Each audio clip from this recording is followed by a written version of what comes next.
Si uno camina por la calle Madero, en el corazón del centro histórico de la Ciudad de México, hay un punto en el que no puedes evitar detenerte a mirar. En medio de tiendas modernas, vendedores y turistas, resalta un edificio que parece de otra época. No es el más alto ni el más grande, pero algo te obliga a mirarlo dos veces. Sus paredes están casi cubiertas de azulejos azules y blancos, miles de pequeñas piezas que brillan con el sol como si fueran agua. Ese lugar es la Casa de los Azulejos. Hoy, un restaurante Sanborns donde entran cientos de personas cada día. Algunos curiosos, otros porque las guías turísticas insisten en que es uno de los edificios coloniales más bonitos de México. Adentro, el sonido de platos, conversaciones y risas. Los turistas sacan sus celulares para tomar fotos del patio central, las escaleras de piedra, el mural de José Clemente Orozco pintado en 1925. Todo parece normal, quizás demasiado para un lugar con una historia que, para muchos, comenzó con una supuesta maldición. La primera vez que oí esa historia fue justo aquí, en la misma esquina donde hoy se forman filas de gente. Un guía les contaba a un grupo frente al edificio. Señalaba los azulejos con un paraguas y decía que explicaba el origen del lugar. Decía que en el siglo XVIII, un joven noble de la familia Condes del Valle de Orizaba era conocido por ser despreocupado. Su padre, harto de su conducta, le gritó algo que sonaba como un simple insulto. «¡Nunca harás casa de azulejos!». El día lo contó como una simple bronca familiar. El joven, según se dice, cambió por completo. Se puso las pilas, hizo dinero y construyó esto. Una casa llena de azulejos para probar que su padre se equivocaba. Los turistas se rieron y algunos aplaudieron el final. Una historia perfecta de orgullo, venganza y triunfo. Pero cuando empiezas a fijarte en los detalles, la cosa se complica. El edificio lo construyó en el siglo XVIII la familia Condes del Valle de Orizaba, una de las más ricas de la Nueva España. Su casa estaba en una zona importante, cerca del antiguo Palacio Virreinal, hoy Palacio Nacional, y de la Catedral. No era un lugar cualquiera, era el centro del poder colonial. En esa época, cubrir un edificio con azulejos no era cualquier cosa. La cerámica de Talavera venía de Puebla, a más de 100 kilómetros de la capital. Cada pieza se hacía y pintaba a mano y se cocía en talleres. Llevar miles de azulejos a la Ciudad de México implicaba muchas carretas. Era para que todos vieran lo ricos que eran. Algunos cronistas coloniales decían que pocas familias podían permitirse algo así. Y ahí te preguntas, si el edificio era solo para que un hijo le demostrara algo a su padre, ¿por qué construirlo en el lugar más visible del centro político? ¿Por qué convertir una respuesta familiar en un símbolo público de poder? Además, hay otro detalle que casi nadie cuenta. Los archivos coloniales dicen que varios miembros de la familia Valle de Orizaba ampliaron la casa durante décadas del siglo XVIII. No se hizo rápido, fue un proyecto largo, caro y planeado. Eso no encaja con la historia del joven rebelde que quiere probar algo por orgullo. Mientras caminaba alrededor del edificio, escuchando a otros guías contar la misma historia con pequeños cambios, vi algo curioso. Ninguno mencionaba documentos que confirmaran la frase del padre. Ni cartas, ni testimonios, ni registros. Solo historias que pasan de boca en boca. Algunos comerciantes de la zona dicen que la historia de la maldición ya se contaba en el siglo XIX, cuando la ciudad empezó a cambiar y muchas familias ricas perdieron sus casas. Otros dicen que la leyenda se volvió famosa después, cuando el edificio se convirtió en restaurante en los años 10. Aquí es donde la cosa se pone rara. Si la historia es tan famosa hoy, uno esperaría encontrarla en libros antiguos, pero solo aparece después, a pedazos, como si la leyenda se hubiera inventado con el tiempo. Pero incluso si la maldición nunca se dijo tal cual la cuentan, algo en esta casa sigue atrayendo historias raras. Los empleados que han trabajado aquí por años dicen que el edificio tiene una onda extraña por las noches, cuando el restaurante cierra y el patio se queda en silencio. Algunos dicen haber escuchado pasos arriba cuando no hay nadie. Otros dicen que algunos cuartos del segundo piso siempre están más fríos. No sé si esas historias son reales. Siempre hay rumores en lugares antiguos. Pero algo me llama la atención. La Casa de los Azulejos no es solo un edificio bonito. Ha sobrevivido incendios, cambios de gobierno, guerras, revoluciones y cambios en la ciudad por más de 300 años. Y aún así, lo que más se cuenta de ella es esa frase que supuestamente se dijo en un momento de enojo familiar. Una frase que, según la leyenda, se convirtió en una especie de maldición. Lo raro es que cuanto más se cuenta la historia, menos claro es de dónde salió. Y ahí es donde surge otra pregunta. Porque si la frase famosa realmente existió, alguien tuvo que decirla. Y si alguien la dijo, entonces hubo un problema real dentro de una de las familias más importantes de la Nueva España. Un problema que casi nunca sale en las historias oficiales. Y ese silencio, curiosamente, es lo que hace que la historia de esta casa sea mucho más perturbadora de lo que parece. Después de oír tantas versiones teatrales sobre la maldición frente a la Casa de los Azulejos, sentí que tenía que ver la historia oficial. Esa que sale en las guías turísticas del centro histórico, en libros de arquitectura colonial y en documentos del Instituto Nacional de Antropología e Historia. Al principio parece sencilla. Nombres, títulos, fechas aproximadas y una explicación de por qué existe el edificio. La historia aceptada empieza con una familia poderosa en la Nueva España, los condes del Valle de Orizaba. El título lo dio la corona española en el siglo XVII, cuando el imperio controlaba México. La familia había hecho una gran fortuna con haciendas, comercio y puestos en el gobierno. Tenían propiedades en Veracruz, Puebla y la capital. En registros coloniales aparece don Francisco de la Bove y Moguel, que en el siglo XVIII era dueño de la casa que luego sería la Casa de los Azulejos. El lugar del edificio no fue casualidad.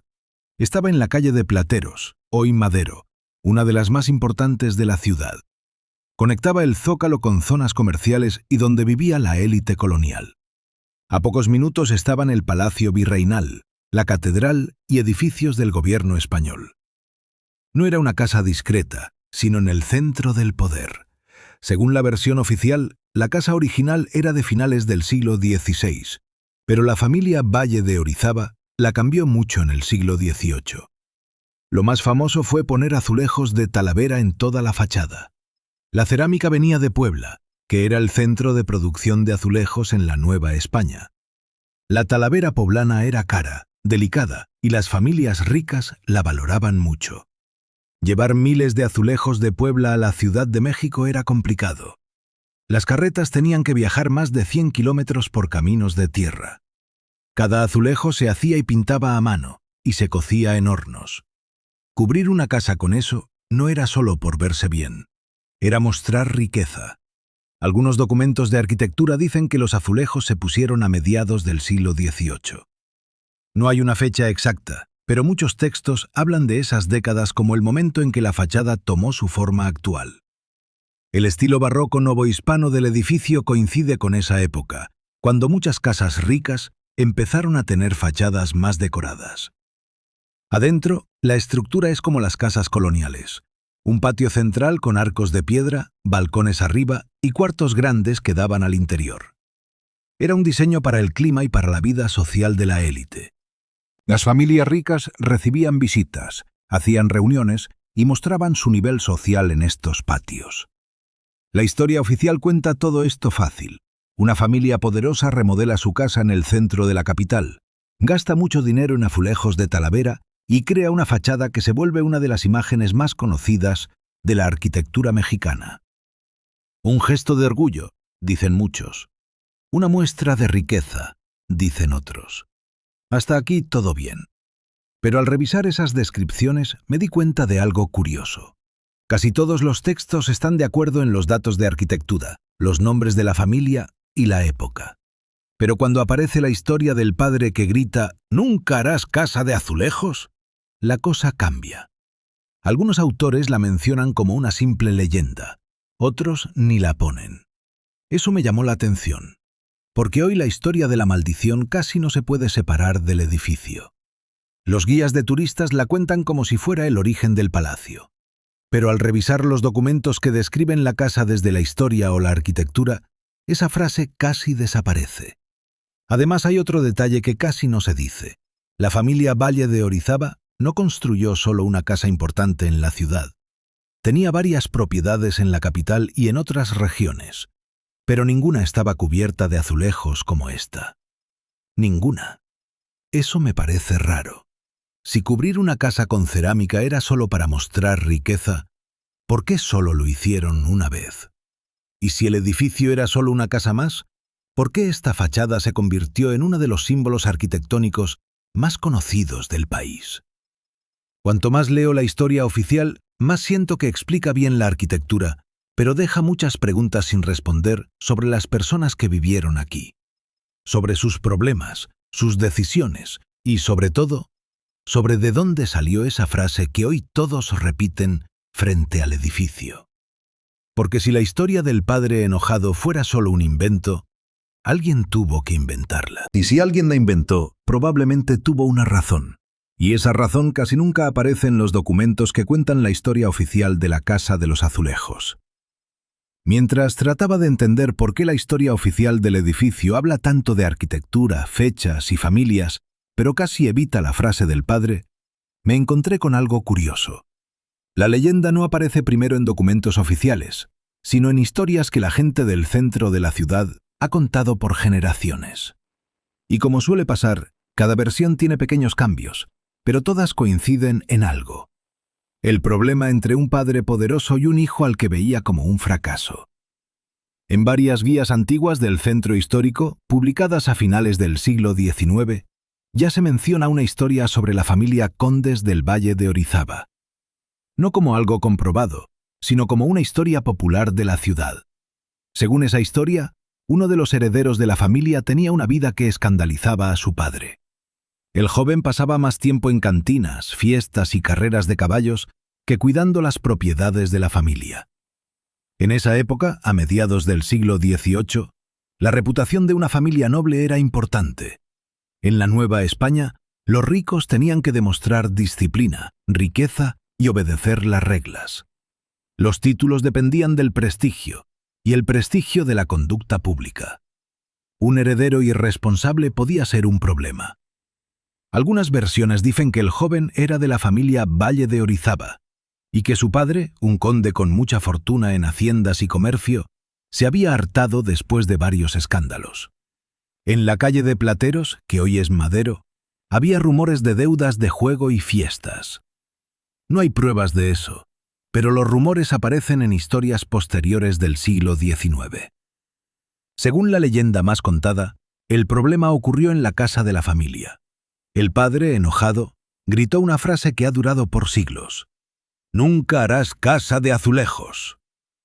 Es una frase rara. No es una amenaza directa ni una expulsión de la familia, sino un desprecio. Una forma de decir que el hijo nunca construiría algo que valiera la riqueza y el nombre de la familia. Lo que me llamó la atención es que la frase menciona los azulejos. En el siglo XVIII, tener una casa cubierta de azulejos de Talavera era una señal de riqueza. No cualquiera podía hacerlo. Era un lujo para los más poderosos. Decirle a alguien que nunca tendría una casa así era decirle que nunca llegaría a ese nivel. Pero aquí está el primer problema. Traté de encontrar el texto más antiguo donde aparezca esa frase escrita, pero no fue fácil. Los libros de arquitectura colonial mencionan la leyenda, pero casi siempre advierten: no hay documentos antiguos que registren la escena.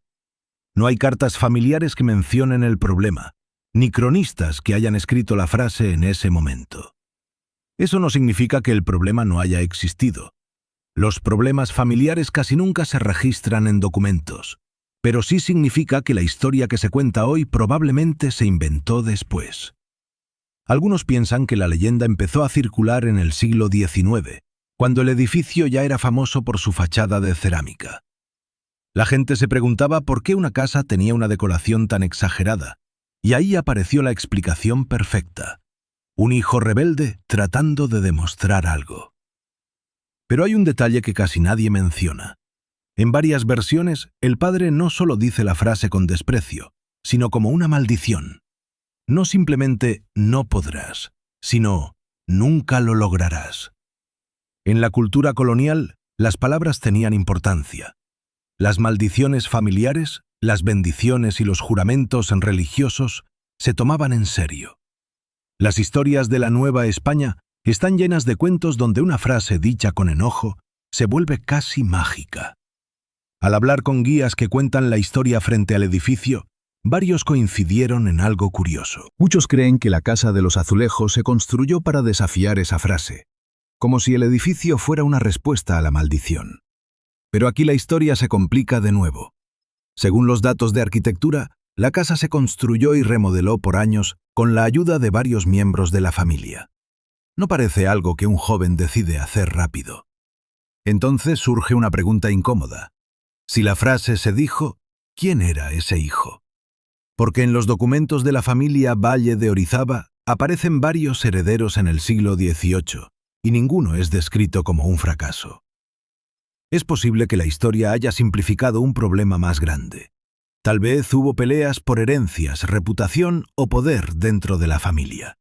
Esos problemas eran comunes entre las familias nobles de la Nueva España. Lo que me preocupa es que la leyenda reduce todo a una escena casi teatral. Un padre furioso, un hijo humillado y una frase que supuestamente cambió el destino de un edificio. Pero al tratar de encontrar el origen de esa frase, la pista se vuelve borrosa. Aparece en historias populares, en guías turísticas del siglo XIX y en cuentos que los vecinos repiten por décadas. Y eso me deja una sensación extraña. Porque si la frase se dijo hace más de 2 siglos, alguien debió escucharla, alguien debió contarla por primera vez. La pregunta es ¿quién? Y sobre todo, ¿por qué esa historia empezó a circular cuando el edificio ya era una de las casas más famosas de la ciudad? Si aceptas, aunque sea un poco, la historia del padre furioso y del hijo humillado, surge otra pregunta aún más desconcertante. Porque la leyenda no termina con el insulto, sino que ahí empieza la parte que muchos guías cuentan como un pequeño milagro social. Según esas versiones, el joven al que su padre había llamado inútil no desapareció ni se arruinó, sino que cambió su destino por completo. Varias historias populares sitúan ese cambio a mediados del siglo XVIII, cuando la Ciudad de México era la capital del virreinato más rico del Imperio Español. El comercio con Europa, la plata de las minas del norte y las rutas hacia Filipinas movían grandes cantidades de dinero. En ese contexto, un miembro de la familia Condes del Valle de Orizaba, identificado en algunos textos como Don José de la Bove y Moguel, aparece como uno de los herederos de la familia. Su nombre está en documentos de propiedad relacionados con la casa en la antigua calle de Plateros. En los registros de la ciudad, que se conservan en el Archivo General de la Nación, la familia Valle de Orizaba aparece relacionada con haciendas, créditos y comercio. Tenían conexiones con Veracruz, el puerto por donde entraban cosas de España, y con Puebla, uno de los centros económicos más importantes de la Nueva España. No era una familia cualquiera, sino una de las redes económicas más importantes del virreinato. La versión más repetida de la leyenda dice que el joven heredero, después del problema con su padre, decidió cambiar su forma de ser.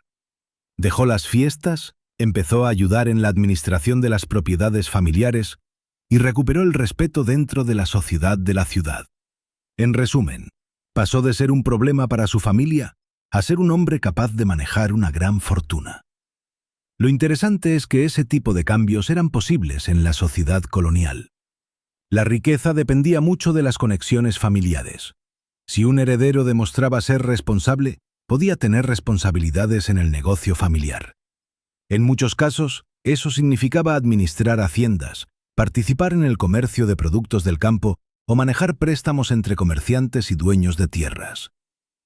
Pero algo me llamó la atención al revisar las menciones sobre la familia Valle de Orizaba. La fortuna que manejaban era suficiente para construir edificios impresionantes. Las casas señoriales del centro de la Ciudad de México no eran solo viviendas, sino símbolos de estatus, con fachadas monumentales, patios, balcones de hierro y piedra tallada. Y aún así, la Casa de los Azulejos destacaba. Cubrir una casa con azulejos de Talavera no era algo común. Los azulejos venían de Puebla, a más de 100 kilómetros de la capital. Cada pieza se hacía y pintaba a mano, y transportarlas requería muchas carretas por caminos difíciles. Era una inversión enorme, incluso para una familia rica. La leyenda presenta esto como una respuesta al insulto del padre. El joven, ahora exitoso, habría decidido cubrir su casa con azulejos para demostrar que sí podía construir algo extraordinario. Pero al analizar el proceso con más calma, la historia se vuelve menos creíble. Construir una fachada así no era algo que una sola persona podía hacer por impulso, sino que requería arquitectos, artesanos, contratos, transporte de materiales y años de trabajo. Era algo económicamente complejo. También me sorprendió que en algunos textos sobre arquitectura colonial se menciona que los azulejos pudieron haberse puesto en varias etapas durante el siglo XVIII. Eso significa que el proyecto probablemente involucró a más de un miembro de la familia, y no fue solo una decisión de un heredero tratando de demostrar algo. Aún así, la historia del hijo que cambió su destino siguió creciendo. En el siglo XIX, después de la independencia de México, la historia se contaba cada vez más en la ciudad. La gente hablaba de la casa cubierta de cerámica como la prueba de una humillación superada. Lo curioso es que este tipo de historia encaja bien con lo que la gente quiere escuchar. Un joven despreciado que triunfa, un padre arrogante que se equivoca y un edificio que se convierte en un símbolo de venganza elegante. Pero al caminar por la calle Madero, viendo la fachada azul y blanca, pensaba en algo. Si fuera solo la victoria personal de un heredero, el edificio sería una historia de orgullo familiar. Pero la Casa de los Azulejos no parece una simple casa familiar, sino que está en el centro político del virreinato, rodeada de instituciones de poder, en una de las calles más visibles de la ciudad. Eso me hace pensar si el mensaje del edificio era solo para el padre, o si en realidad era para algo más grande. Porque cuando una familia rica decide convertir su casa en un espectáculo arquitectónico visible para todos, no lo hace solo por una discusión familiar. Cuando uno ve hoy la fachada de la Casa de los Azulejos desde la calle Madero, es fácil pensar que es solo algo bonito, con azulejos azules, diseños geométricos y brillo bajo el sol. Algo para fotos y turistas. Pero cuanto más intentaba entender la historia de esos azulejos, más claro era que en el siglo XVIII, tener una casa cubierta completamente de azulejos no era solo un adorno, sino casi una declaración de intenciones. Para entenderlo, hay que ir a otra ciudad, a más de 100 kilómetros de la capital, a Puebla de Los Ángeles, fundada en el siglo XVI como una ciudad importante entre Veracruz y la Ciudad de México. Puebla era el centro de producción de cerámica en la Nueva España, donde surgió lo que hoy conocemos como Talavera poblana. Los talleres de Talavera seguían reglas estrictas de tradiciones españolas y árabes. Los artesanos usaban arcilla especial de la región, mezclada con minerales que daban resistencia a la pieza después de cocerla. Luego venía la pintura, donde los patrones azules se hacían con óxido de cobalto, que era caro y venía de Europa. Cada azulejo pasaba por varias etapas: moldeado, secado, primera cocción, pintura a mano y segunda cocción en horno. Era lento, y un artesano podía terminar pocas piezas al día. Para cubrir una fachada como la de la Casa de los Azulejos, se necesitaban miles de piezas hechas por meses o años.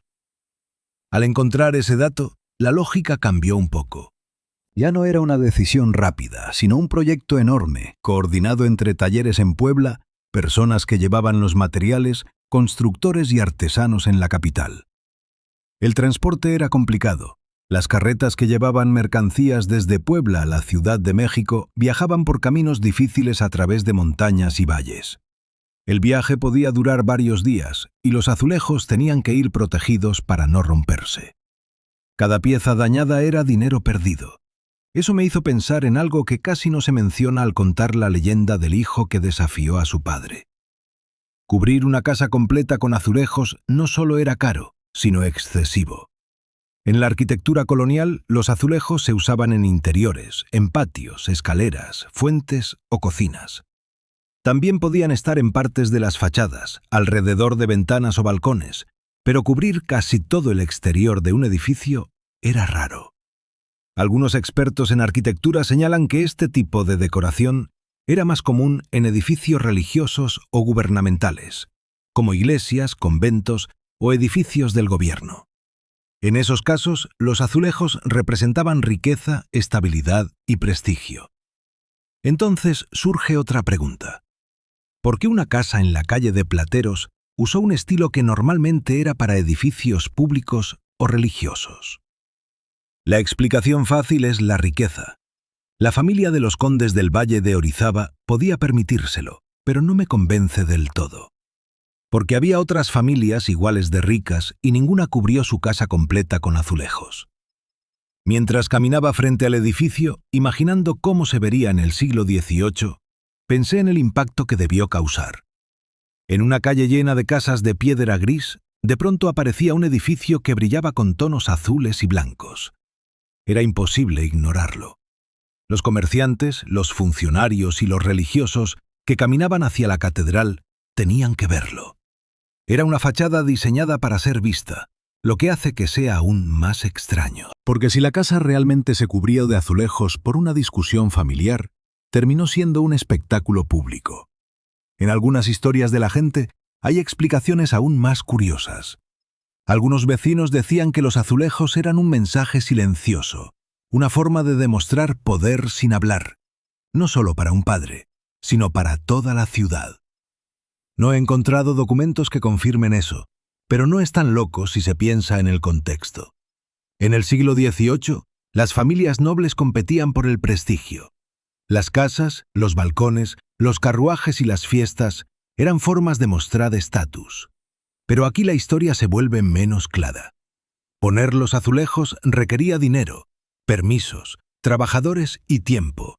Y es difícil imaginar que un proyecto así pudiera hacerse sin que las autoridades o personas importantes de la ciudad lo supieran.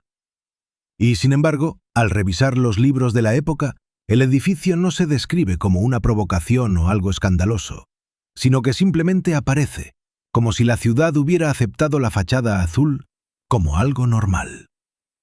Ese silencio es raro, porque en una sociedad donde los símbolos de poder eran importantes, una casa cubierta de azulejos debería haber causado comentarios, críticas e incluso burlas. Pero las fuentes que tenemos casi no hablan de ello. Lo que sí sabemos es que el edificio terminó siendo uno de los más conocidos de la ciudad, y con el tiempo, esa fachada azul empezó a verse como algo normal, casi como si siempre hubiera estado ahí. Aún así, al pensar en el momento exacto en que se decidió cubrir la casa con miles de piezas traídas de Puebla, la pregunta vuelve a surgir. Porque ese gesto no parece un simple capricho. Parece una declaración. La pregunta es, ¿a quién estaba dirigida? Cuanto más trato de entender por qué alguien cubriría una casa con miles de azulejos de Puebla, más me doy cuenta de que la explicación del hijo que demostró su valor no es suficiente. Porque en la Nueva España del siglo XVIII, las decisiones de las familias ricas casi nunca eran personales, sino que eran mensajes para toda la ciudad. La familia de los condes del Valle de Orizaba pertenecía a un círculo de poder en el virreinato. Tenían negocios en Veracruz, haciendas en regiones productivas y relaciones con otras familias nobles de la capital. En ese mundo, el honor familiar era una obsesión. Las peleas entre padres e hijos, las herencias y los matrimonios se manejaban con cuidado porque cualquier problema podía afectar el prestigio de la familia. Por eso, la famosa frase del padre «Nunca harás casa de azulejos» tiene un significado más complejo. No era solo un insulto, sino algo cercano a una descalificación. Decir que un heredero jamás construiría una casa de azulejos era decir que nunca alcanzaría el nivel de riqueza y poder que su familia esperaba. Si la leyenda es real, el resultado fue casi una provocación, porque no hablamos de una pequeña mejora en la casa, sino de cubrir la fachada con cerámica brillante en una de las calles más importantes de la capital. Algunos expertos han sugerido que esto podría ser una demostración de estatus, como decirle a la ciudad: la familia Valle de Orizaba sigue siendo poderosa. Pero al conectar esto con la historia de la pelea familiar, el gesto se ve diferente. No sería solo mostrar riqueza, sino una respuesta visible, un mensaje para alguien. Al buscar información sobre la familia, encontré menciones indirectas en documentos del siglo XVIII que mostraban que las propiedades en la calle de Plateros cambiaron de manos dentro de la misma familia con el tiempo. Herencias, transferencias y ampliaciones hacían que la casa no estuviera bajo el control de una sola persona, sino que pasara por diferentes personas de la familia. Eso puede parecer pequeño, pero era importante para las familias ricas. Controlar una casa en el centro no era solo una cuestión doméstica, sino una posición simbólica en la ciudad. Si el hijo de la leyenda terminó administrando esa propiedad, entonces transformar la fachada pudo ser algo más que una decoración, sino una forma de afirmar su poder dentro de la familia. Aquí es donde la historia se vuelve confusa, porque no hay cartas que describan el momento en que se decidió cubrir la casa con azulejos, ni un documento donde el hijo diga que lo hizo para responder a su padre. Solo tenemos interpretaciones posteriores. Algunos textos del siglo XX mencionan que la leyenda pudo surgir como una forma de explicar una fachada extraordinaria. La gente veía la casa y se preguntaba por qué alguien la había cubierto de cerámica, y la historia del desafío familiar daba una explicación fácil. Pero algo me preocupa de esa explicación. Incluso si la historia se exageró con el tiempo, el gesto arquitectónico sigue siendo muy dramático para ser casual. Imaginar la escena en el siglo XVIII ayuda a entenderlo mejor. Carruajes, comerciantes, funcionarios y religiosos caminando hacia la catedral, y en medio de ese paisaje aparece una casa que brilla con miles de azulejos azules. Era imposible ignorarla. Si el padre que dijo la frase seguía vivo cuando la terminaron, debió verla, pasar frente a ella o al menos escuchar hablar de ella, lo que convierte al edificio en algo más que una casa lujosa. Se convierte en una respuesta pública. Lo curioso es que en las crónicas coloniales no encontramos historias directas de un escándalo familiar relacionado con la casa. Ningún cronista describe la construcción como un acto de desafío, ni habla de una pelea entre padre e hijo. Ese silencio vuelve a aparecer, como con la frase, y los detalles más dramáticos parecen sobrevivir en historias que se contaron mucho después. Eso deja abierta una posibilidad incómoda. Tal vez la casa de los azulejos sí fue una provocación, pero no solo para el padre. Porque en una ciudad donde el poder se expresaba a través de símbolos visibles, como palacios, iglesias y plazas, cubrir una casa con miles de azulejos podía ser algo más que una decisión familiar. Podía ser una declaración para toda la ciudad. La pregunta es ¿por qué alguien sentiría la necesidad de hacer una declaración tan visible en el centro del poder colonial? Cuanto más intento entender si la casa de los azulejos fue una provocación familiar o una muestra de riqueza, más aparece otro elemento que cambia la historia, la frase del padre. Porque en el centro de Ciudad de México, esa frase no se cuenta como un insulto, sino como una maldición. La diferencia parece pequeña, pero en el siglo XVIII no lo era. Las palabras tenían poder, y las maldiciones eran parte de la vida.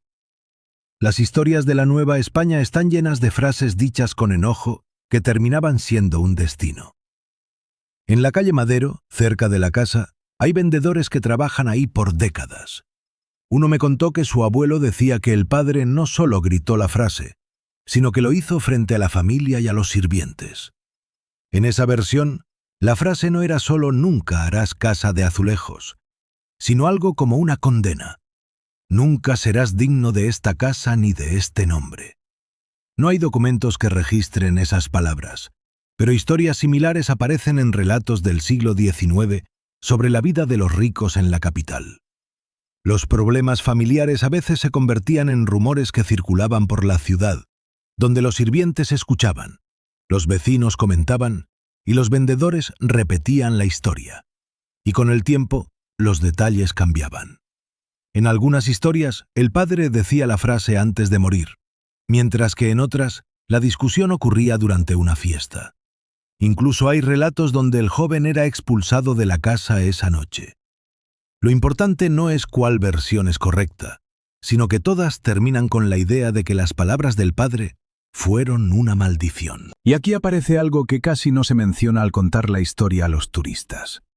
La palabra maldición tenía un significado en la Nueva España, donde la Iglesia católica dominaba la vida y maldecir a un hijo no era solo algo emocional, sino una ruptura moral. En algunos textos religiosos del siglo XVII se advertía sobre el peligro de las maldiciones familiares, donde los sacerdotes hablaban de palabras que podían traer desgracia a una casa. Al escuchar eso, pensé que era solo un cuento, pero luego empecé a notar algo. Cada vez que alguien contaba la historia de la Casa de los Azulejos, la frase del padre aparecía con una especie de mal presagio. La gente no solo recuerda el insulto, sino que recuerda que después empezaron a pasar cosas. Algunos relatos dicen que la familia perdió poder en los años siguientes, mientras que otros mencionan problemas económicos y cambios en la propiedad de la casa, que terminó pasando por varias manos a lo largo del siglo XIX. Eso puede explicarse por razones históricas, ya que la independencia de México en 1810 cambió la estructura de poder y muchas familias ricas perdieron privilegios, propiedades o influencia. Pero en las historias del centro de la ciudad, esos cambios se interpretan como el cumplimiento de una maldición. Un escritor del siglo XIX, Luis González Obregón, escribió que muchas casas antiguas estaban rodeadas de historias de palabras fatales dichas con enojo. No menciona directamente la Casa de los Azulejos, pero sí habla de cómo la gente transforma los problemas familiares en cuentos casi sobrenaturales. Al caminar por la calle Madero de noche, cuando las tiendas cierran, la fachada se ve diferente. Las luces de adentro iluminan los azulejos desde abajo, y las sombras parecen más profundas. Es fácil imaginar cómo, en una ciudad llena de historias coloniales, la gente empezó a ver ese edificio no solo como una casa hermosa, sino como un lugar marcado por palabras peligrosas. Pero algo me preocupa. Si la famosa frase se interpretó como una maldición, entonces esa idea debió surgir rápido, ya que las leyendas urbanas no tardan siglos en formarse. Sin embargo, al tratar de encontrar la primera referencia que hable de una maldición asociada con la Casa de los Azulejos, la pista se vuelve confusa y la historia aparece fragmentada y repetida en distintas versiones, pero casi nunca con un documento. Eso deja abierta una posibilidad. Tal vez la frase del padre sí existió, y tal vez fue solo un insulto dicho con rabia.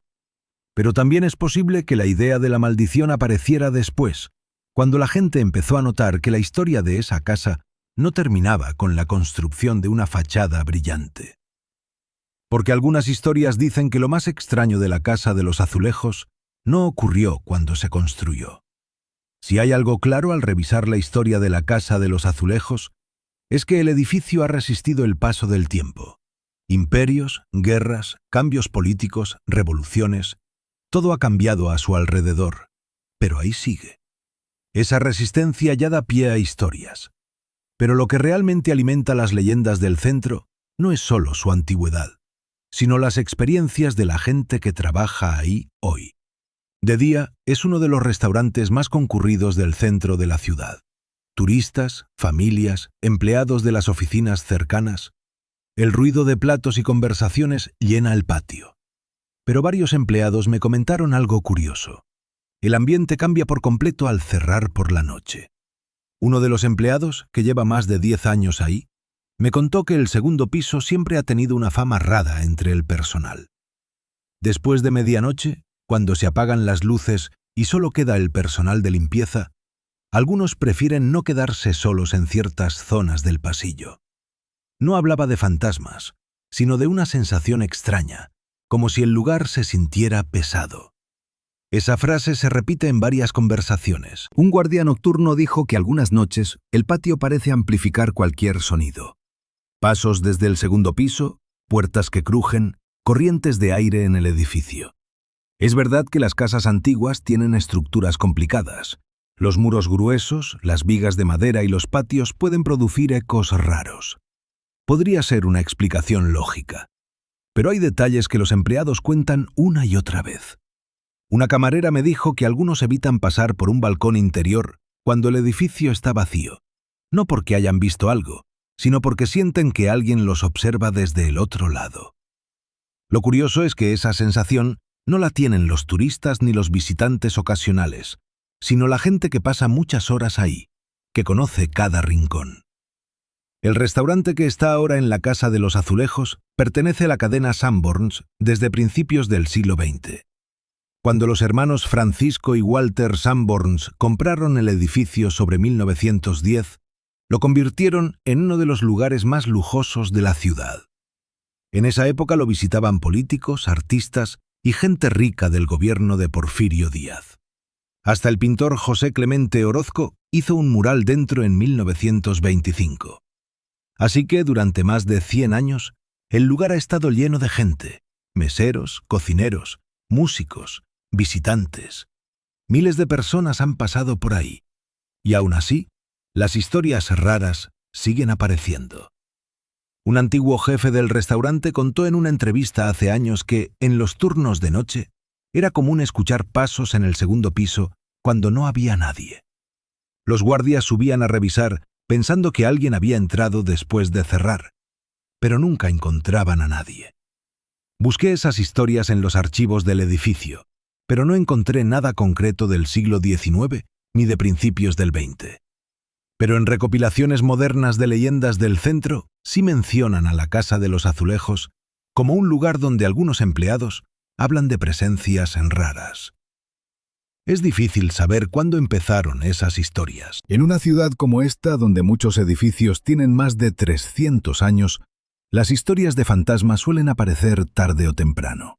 Pero hay algo que me llamó la atención. Varias personas que trabajan ahí dicen que la sensación más intensa se da cerca del balcón interior que da al patio principal. Justo desde ese lugar, según la leyenda, la familia adinerada observaba a los visitantes cuando la casa era una residencia. Puede ser casualidad. Las leyendas suelen asociarse a los lugares más llamativos de un edificio. Pero al estar parado en el patio y mirar hacia los pasillos de arriba, es fácil imaginarse cómo era el lugar en el siglo XVIII. Las luces de las velas, los balcones oscuros, las sombras en los azulejos. Y ahí es donde la historia se cruza con la famosa frase del padre. Porque algunas versiones dicen que el espíritu que pena en la casa no es el del hijo que mandó poner los azulejos, sino el del padre que lanzó la maldición. No hay pruebas de eso, claro. Ningún documento habla de apariciones dentro del edificio. Pero sí hay muchas historias modernas, comentarios de empleados, relatos de guardias nocturnos, sensaciones difíciles de explicar que aparecen cuando el edificio está en silencio. Quizás todo se deba a la arquitectura antigua, a los ecos o a la imaginación. O quizás sea algo más simple. Quizás, cuando un lugar tiene más de 3 siglos de historia, cada generación deja un recuerdo que no se borra por completo. Y en edificios como este, donde tantas historias empezaron con palabras dichas con furia, a veces parece que esas palabras siguen resonando entre las paredes. Después de escuchar tantas historias de trabajadores nocturnos, de guías turísticos y de vecinos del centro histórico, llega un punto incómodo en esta investigación. Un punto en el que uno tiene que detenerse y preguntarse algo que casi nadie pregunta frente a la fachada azul. ¿Y si toda la historia de la maldición nunca sucedió? No me refiero a las sensaciones extrañas dentro del edificio ni a los relatos modernos, sino a la escena original. El padre enojado, el hijo humillado, la frase que supuestamente marcó el destino de la casa. Nunca harás casa de azulejos. Al buscar esa frase en documentos del siglo XVIII no se encuentra nada. Los archivos de la época colonial son bastante detallados.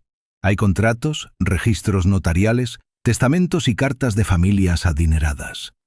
La familia de los condes del Valle de Orizaba aparece en varios de esos documentos, sobre todo en registros de haciendas, comercio y propiedades urbanas. Pero la famosa escena familiar no aparece por ningún lado. No hay cartas donde alguien mencione la discusión, ni crónicas que describan el conflicto entre padre e hijo, ni documentos donde alguien diga que la casa de azulejos fue una respuesta a una maldición. Eso me sorprendió mucho, porque en las versiones modernas de la historia, la frase se cuenta como si fuera algo comprobado. Los guías la repiten sin dudar, y los artículos sobre la casa de los azulejos la mencionan como el origen de la fachada. Pero al revisar textos de investigadores sobre la arquitectura de la época, el tono cambia. Algunos mencionan la leyenda como algo que se cuenta de boca en boca. Otros la describen como una historia popular sin pruebas. En varios estudios sobre el edificio se enfocan en la arquitectura, en la cerámica de Puebla y en la historia del lugar. La maldición casi no se menciona. Eso crea una contradicción curiosa. Por un lado, la leyenda es parte importante de la imagen del edificio. Para muchos, la Casa de los Azulejos es famosa por esa historia familiar. Pero en los documentos de la época, esa historia casi no existe. Así que surge otra posibilidad, que la historia no haya nacido en el siglo XVIII, sino mucho después. Al buscar las primeras menciones escritas de la leyenda, encontré algo interesante en textos sobre la historia de la Ciudad de México del siglo XIX. En esa época, varios escritores empezaron a recopilar historias sobre edificios antiguos. Uno de los más conocidos fue Luis González Obregón, autor de libros sobre las tradiciones y leyendas de la ciudad. Sus textos ayudaron a guardar muchas historias populares del centro.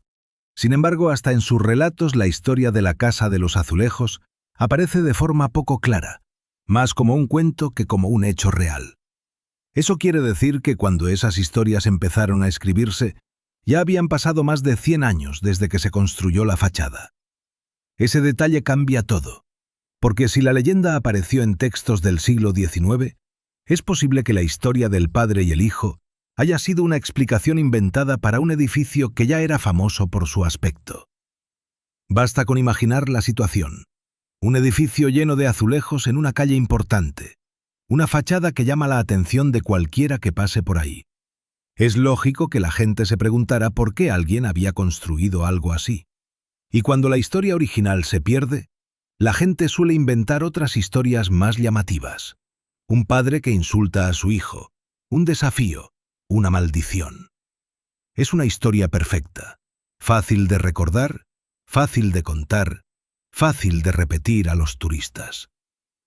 Pero aquí surge una duda aún mayor, porque aunque la historia se haya inventado o exagerado, alguien tuvo que inventarla. Y las leyendas urbanas casi nunca nacen sin motivo. En muchas ciudades, las historias de maldiciones en edificios antiguos aparecen cuando la arquitectura parece demasiado extraña para explicarse solo con dinero o gusto. La Casa de los Azulejos podría ser uno de esos casos. Pero también existe otra posibilidad que casi nadie menciona. Que la frase nunca se haya escrito porque se dijo dentro de la casa, lejos de los documentos oficiales. Quizás fue una discusión real que los archivos no guardaron. Si eso fuera cierto, entonces la leyenda no sería del todo falsa, sino una versión cambiada de algo que sí ocurrió. Y ese tipo de historias, donde la realidad y el mito se mezclan durante siglos, suelen ser las más difíciles de aclarar. Porque cuando una ciudad repite una historia durante mucho tiempo, llega un punto en que ya no importa si ocurrió exactamente así. La verdadera pregunta es otra. ¿Por qué la ciudad necesita creer que ocurrió? Tras revisar documentos, escuchar versiones distintas y caminar varias veces frente a la fachada de la Casa de los Azulejos, la historia termina en un punto extraño. No es una conclusión clara, sino una paradoja. Porque si se quita la leyenda de la maldición, la historia del edificio sigue siendo increíble. Una familia rica decide cubrir su casa con miles de azulejos traídos desde Puebla. La casa sobrevive a la caída del Imperio Español, a la independencia de México, a guerras, a reformas y a una revolución. Y al final se convierte en uno de los restaurantes más famosos del centro. Eso ya sería suficiente para que fuera un símbolo de la ciudad. Pero la leyenda sigue ahí, como una sombra pegada a la fachada. Hoy, al pararse en la esquina, se puede ver algo curioso. Los turistas miran los azulejos mientras los guías cuentan la misma historia de siempre. Un padre rico, un hijo despreciado, una frase que suena casi como a una condena. Nunca harás casa de azulejos. Lo interesante es que la historia funciona, aunque no sepamos si es verdad. La Casa de los Azulejos se construyó en el siglo XVIII para la familia de los condes del Valle de Orizaba. Durante años, fue parte del paisaje de la Ciudad de México de la época. Luego el país cambió y el edificio pasó por varias manos. En 1910, cuando los hermanos Sanborns compraron la casa y la convirtieron en restaurante, el edificio empezó una nueva etapa. La casa, que antes era un símbolo de una familia adinerada, se convirtió en un espacio público. Ese detalle cambia por completo lo que significa el lugar. Porque ahora miles de personas entran cada semana a un edificio que hace 3 siglos era una casa privada. Comen, hablan, toman fotos bajo los balcones donde antes caminaban los miembros de una de las familias más ricas. Y mientras todo eso pasa, la leyenda sigue contándose. Intenté ver la fachada otra vez al final del día, cuando la luz del sol cae sobre los azulejos. Desde cierto ángulo, la cerámica refleja tonos casi dorados. Es fácil entender por qué el edificio llama la atención, incluso entre tantos edificios antiguos del centro. Aquí es donde surge la paradoja que más me interesa. Si la historia del padre enojado es real, entonces la Casa de los Azulejos nació como un reto, una respuesta a una humillación, una forma de demostrar que la maldición no se cumpliría. Pero si la historia se inventó mucho después, entonces la leyenda también forma parte del edificio, no como un hecho real, sino como un cuento que la ciudad decidió adoptar. En ambos casos, el resultado es el mismo. La frase sigue viva. Lo curioso es que con el tiempo, la supuesta maldición terminó asociada a algo muy diferente de lo que seguramente quería el padre.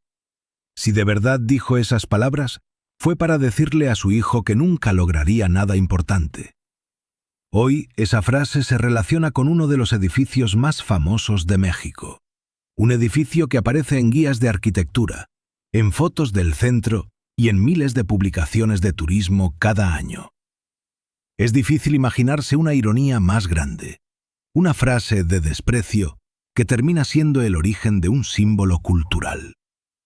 Mientras me alejaba, pensé en algo que casi nunca se menciona al contar esta historia. Las maldiciones, en las leyendas antiguas, siempre se asocian con la destrucción, con la ruina, con la mala suerte, con la decadencia. Pero aquí ocurre algo diferente.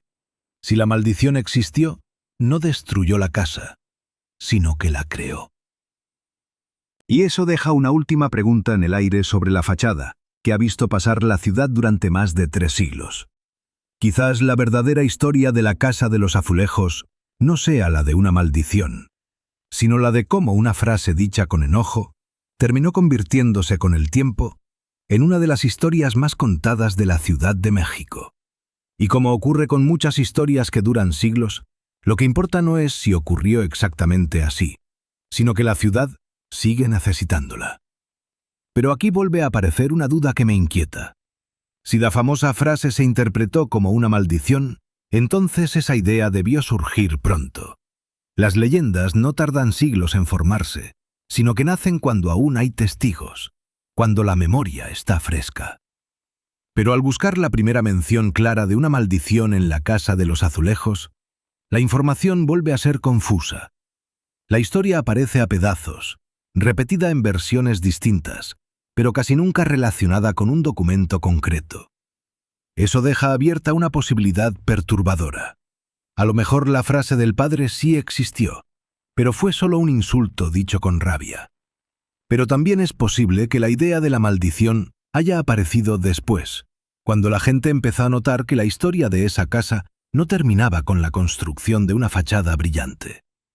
Porque algunas historias dicen que lo más raro de la Casa de los Azulejos no sucedió cuando se construyó.